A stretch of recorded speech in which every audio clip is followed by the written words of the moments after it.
અભિનેતા સલમાન ખાનને ધમકી આપવાના કેસમાં ખુલાસો થયો છે। સલમાન ખાનને ધમકી આપનાર ઇસમ વડોદરાના વાઘોડિયાનો સોશિયલ મીડિયામાં સસ્તી પ્રસિદ્ધિ માટે આ કૃત્ય કર્યાનો ખુલાસો। મયંક નામના આ વ્યક્તિએ મુંબઈના ટ્રાફિક પોલીસના ગ્રુપમાં ધમકીભર્યો મેસેજ કર્યો હતો। મયંકને પૂછપરછ માટે મુંબઈ પોલીસે બોલાવ્યો। માનસિક સારવારના ડોક્યુમેન્ટ લઈને મુંબઈ પોલીસે બોલાવ્યો। મયંક પંડ્યા સામે વરલી પોલીસ મથકે ફરિયાદ નોંધાઈ હતી। મયંક પંડ્યા નામના યુવકે ધમકી આપી હતી। મયંક પંડ્યા અસ્થિર મગજનો હોવાનું સામે આવ્યું। મયંક કેટલાક વોટ્સએપ ગ્રુપમાં ચર્ચામાં જોડાઈ જતો હતો। ચોક્કસ ગ્રુપની ગતિવિધિ જાણ્યા વગર ગ્રુપમાં જોડાઈ જતો હતો। મુંબઈ ટ્રાફિક પોલીસના વોટ્સએપ ગ્રુપમાં મયંક જોડાયો હતો।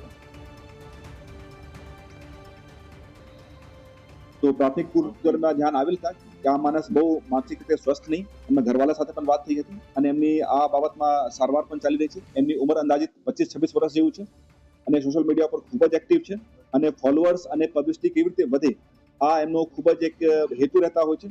અને પછી ગઈકાલ મુંબઈ પોલીસ ટીમ અહીંયા આવી હતી। એ પણ મયંક પંડ્યાની વ્યવસ્થિત પૂછપરછ કરી હતી અને એમનો જો મોબાઈલ હતા એમને ગુનાના કામે કબજે લઈને મયંક પંડ્યાને નોટિસ આપીને એ લોકો રિલીઝ કર્યા હતા અને એમને એ પણ કહેવામાં આવ્યું હતું કે જ્યારે મુંબઈ પોલીસ સામે હાજર થાય નિવેદન આપવા માટે ત્યારે આપણા સારવારનો કાવડો પણ